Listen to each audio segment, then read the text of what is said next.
네, 사퇴 압박을 받고 있는 조 바이든 미국 대통령이 다음 주 선거운동을 재개하겠다는 성명을 내놨습니다. 트럼프 전 대통령은 공화당 대선 후보 수락 연설에서 김정은 북한 국무위원장을 거론하며 김 위원장이 자신을 기다릴 것이라고 말했는데요. 연세대 통일연구원 봉영식 연구위원과 자세한 얘기 나눠보겠습니다. 위원님 연결돼 있습니까? 예, 안녕하세요. 예, 안녕하십니까. 자, 먼저 바이든 대통령 성명부터 한번 짚어보겠습니다. 바이든 대통령 이번 주말 안에 후보 사퇴 결단을 내릴 가능성이 크다는 보도들이 나오고 있는 상황에서 대선을 완주하겠다라는 의지를 내놨습니다. 오바마 전 대통령 등 우군들과 30여 명의 민주당 의원들이 바이든 사퇴론에 가세하는 상황인데요. 후보 사퇴 가능성 어떻게 보십니까? 예, 이번 주말에 그 코비드 양성 판정을 받고 본인의 주택에 집거 상태에 들어간 조 바이든 현직 대통령 그리고 민주당 대선 후보가 결국에는 이제 당내에 사퇴 압박에 승인을 해서 이제 사퇴할 거라는 관측이 있었죠. 예. 그런데 바이든 대통령이 최근에 발표한 내용을 보면은 절대 사퇴는 없다는 입장을 밝혔습니다. 그래서 이제 워싱턴 정가의 전문가들 이야기는 조 바이든 대통령을 설득할 사람이 민주당 내에는 없다. 그 이유는 2016년에 이제 부통령 8년 임기를 마치고 민주당 대선 후보로 출마하려고 했을 때 믿었던 러닝메이트 바락 오바마 대통령이 자신이 아니라 힐러리 클린턴을 국무장관을 유력한 대선 후보로 밀었기 때문에 거기에 대한 아직도 감정의 앙금이 강하게 남아있다. 따라서 결국에는 바이든 대통령이 후보 사퇴를 하려면은 그것을 설득할 사람은 본인과 질 바이든 여사밖에 없다. 예. 이런 얘기를 하고 있는데 미국 대선 역사상에 이렇게 정당이 굉장히 늦은 시기까지 대선 후보를 정하지 못한 경우는 없습니다. 후보 사퇴를 하더라도 민주당이 새로운 후보를 지명했을 경우가 2번 있었는데 그때는 그래도 선거 기간이 아직 250일 남아있을 때였습니다. 근데 지금은 이제 선거 기간이 약 100일이 조금 더 남은 상태이기 때문에 민주당 입장에서는 조 바이든 후보로 계속 대선을 마치든지 아니면 속히 새로운 대선 후보를 결정해야 될 굉장히 시간이 없는 촉박한 상황입니다. 네. 바이든 대통령이 강한 의지를 내보이고 있습니다만 미국 언론들은 이 대선 포기 발표 시점 조율하고 있는 것이다. 사퇴가 임박하다 이렇게 보도를 내고 있습니다. 만약에 바이든 대통령이 사퇴를 한다면 이게 합법적으로 후보가 바로 교체가 될 수 있는 겁니까? 합법적으로 후보가 교체가 될 수 있습니다. 민주당 측의 법적 검토에 따르면 그렇습니다. 만약 조 바이든 후보가 사퇴를 거부하고 계속 대선 후보가 되겠다고 고집을 한다 하더라도 기술적으로는 오는 8월 19일부터 22일 시카고에서 열리는 민주당 전당대회에서 그 선거인단이 출석은 하되 어느 후보를 지명하려는 롤콜에 후보 이름을 이야기하지 않으면은 예. 투표는 유효화되지만 어떤 특정 후보를 지지한 것이 아니기 때문에 과반수의 선거인단을 득표한 후보가 없게 됩니다. 그렇다면은 제2차 투표로 계속 진행이 되기 때문에 조 바이든 후보가 후보로 지명이 되지 않습니다. 하지만 굉장한 내홍과 분열이 예상이 되죠. 네. 하지만 조 바이든 후보가 후보를 사퇴한다면 1,400여 명에 다르는 바이든 후보 지지를 표명한 선거인단은 자유롭게 투표를 할 수 있습니다. 그래서 다른 민주당 대선 후보 중에 누구라도 그 지지를 표명할 수 있기 때문에 민주당 지도부에서는 이 2번째 옵션을 선호하는 것은 당연하고 하지만 공화당 측에서는 이미 지지를 표명한 바이든 후보 말고 다른 후보를 지명하게 하는 것은 민주당이 공화당을 공격하는 이 민주주의 훼손을 스스로 범하고 있다. 이렇게 비판에 벌써 나서고 있습니다. 예. 만약에 바이든 대통령이 후보에서 사퇴를 한다면 현재 카멀라 해리스 부통령이 대체 후보로 유력하게 거론되는 상황인데요. 경쟁력을 분석해보면 어떻겠습니까? 먼저 말씀드릴 것은 그 조 바이든 후보와 카멀라 해리스 후보가 대통령 후보, 부통령 후보로 같은 티켓인 것은 맞습니다만 예. 조 바이든 후보가 대선 후보에서 사퇴한다 하더라도 자동적으로 러닝메이트인 카멀라 해리스 후보가 대통령 후보가 되는 것은 아닙니다. 그 대선 후보 선정은 다시 처음부터 시작을 해야 되는 것이죠, 민주당이.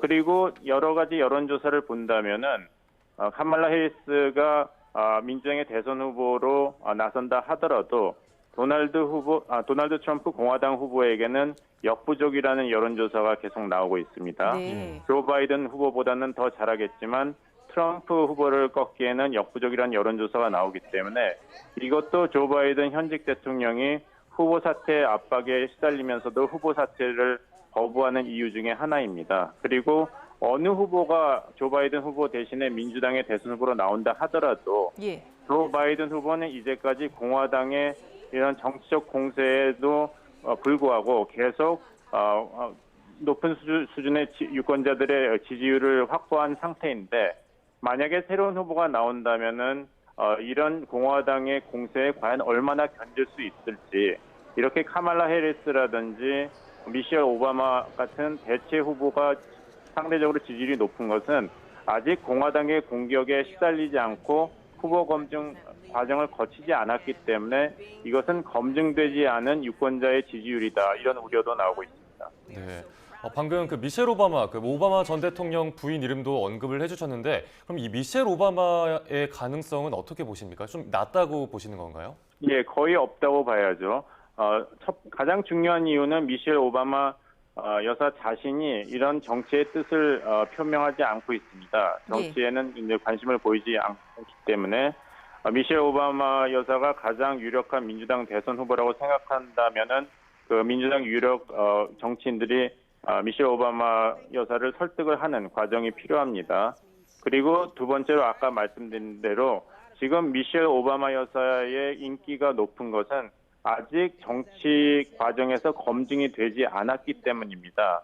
만약에 미셸 오바마 후보가 민주당 대선 후보로 나선다면은 공화당 측에서 그런 이제 정치 감각의 부족이라든지 국정 운영 능력에 대한 의구심 같은 것을 집중적으로 공략할 텐데 과연 그것을 견딜 수가 있을지 이것도 민주당 측에서 우려하는 부분입니다.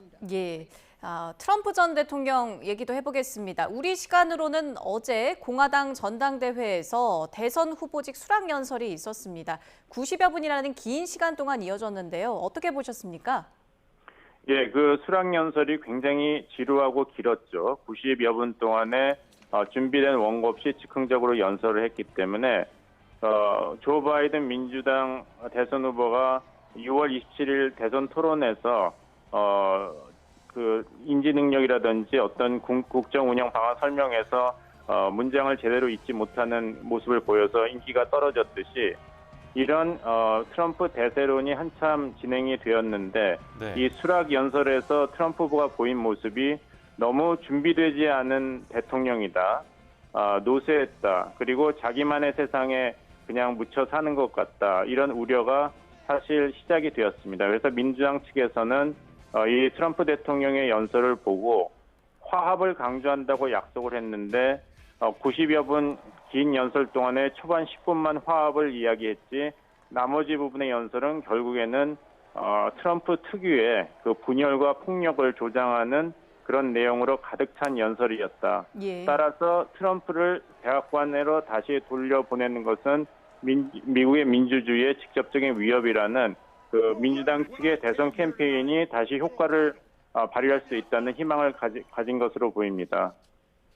예, 지금 자막으로도 내보내드리고 있듯이 일부에선 트럼프의 연설이 좀 장황하고 횡설수설이었다. 그래서 민주당에 한 3주 만에 나온 호재였다. 이런 보도도 나왔던데 연구위원님께서는 어떻게 보셨습니까? 예, 말씀드린 대로 저도 그 민주당 측에서는 오랜만에 이제 정치 공세를 만들 수 있는 호재로 작용할 것은 동의합니다. 그리고 거기에 더불어 가지고 공화당 측의 새로운 리스크는 뭐냐면은 공화당 전당대회 사흘 동안에 계속 등장한 인물들은 다 트럼프 대선 후보의 가족들이었지 않습니까? 예.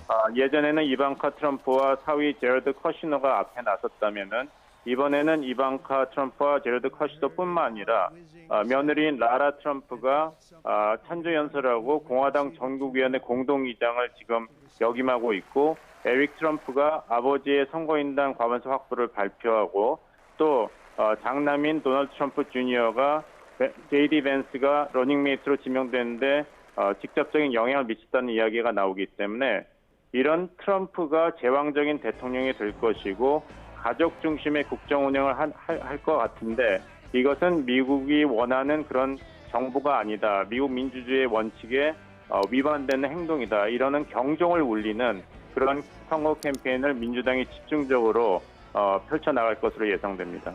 예, 그 이번 전당대회에 가족이 총동원된 모습을 보이기도 했고요. 뭐 느린 어조와 되풀이된 선동이라는 평가도 나오는데 전반적으로 계산된 행동이었다 이렇게 분석해봐도 되겠습니까? 지금 트럼프 대선 후보가 굉장한 자신감을 보이는 것은 확실합니다. 예. 그 주말에 총격 피습 사건 이후로는 본인이 이야기했지만 그 신이 나에게 기회를 주었다. 나는 그 폭력에 굴종하지 않는 선택된 정치 지도자다 이런 메시지를 계속 강조해요. 예. 그것까지는 좋은데 그렇다면 앞으로 4년 동안 대통령으로 당선되면 어떤 프로그램을 가지고 구체적으로 이렇게 분열된 미국 사회를 화합시킬 것인가, 통합시킬 것인가에 대한 메시지는 사실 부족한 연설이었습니다. 그래서 이제 트럼프가 과연 미국의 민주주의를 존중하고 구현할 수 있을 것인가 하는 우려감을 씻어내지는 못하는 그런 전당대회였다고 볼 수 있죠. 하지만 자신감이 넘치기 때문에 JD 벤스라는 경합주 중에 하나인 그리고 백인 노동자들이 유권자층을 주로 이루고 있는 스윙 스테이트의 초선 상원의원을 지목함으로써 바이든 후보가 꼭 석권해야 되는 북서부 러스트벨트 경합주 미시간, 펜실베니아, 오하이오, 위스콘신을 석권해서 압승을 거두겠다는 선거 전략을 이번에 전면적으로 내세웠습니다. 예, 시간상 마지막 질문을 드려야 할 것 같습니다. 이번 트럼프의 연설에서도 주목할 만한 점이 김정은 북한 국무위원장을 언급한 점이었잖아요. 이게 정상외교 재개에 나설 것이다 이런 관측이 나오는데 이게 우리 입장에서는 득이 많을까요? 실이 많을까요? 어떻게 보십니까? 어떻게 우리가 여기에 적극적으로 또 효과적으로 대응하느냐에 따라서는 득이 될 수도 있고 실이 될 수도 있죠. 한 가지 확실한 것은 트럼프류의 외교안보 정책이 만약 당선이 된다면 지난번 트럼프 1기 때와 굉장히 흡사할 것이라는 것을 이번에 후보 지명 수락 연설에서 트럼프 후보가 확실하게 확인을 했다는 점입니다. 특히 김정은 국무위원장과의 이런 빅딜을 굉장히 긍정적으로 평가했다는 것은 만약에 당선이 된다면은 4년 임기 동안에 다시 한번 적극적으로 추진할 것이라는 것을 표명한 것으로 보입니다. 예. 그렇다면 그것은 더 이상 우리 외교에서 변수가 아니라 항수라고 할 수 있죠. 그렇다면은 그런 주어진 조건 하에서 우리가 어떻게 선제적으로 대응할 것인가를 모색할 때가 왔다 생각합니다. 예, 알겠습니다. 미국 대선 판세 짚어봤습니다. 연세대 통일연구원 봉영식 위원과 함께했습니다. 고맙습니다. 예, 감사합니다.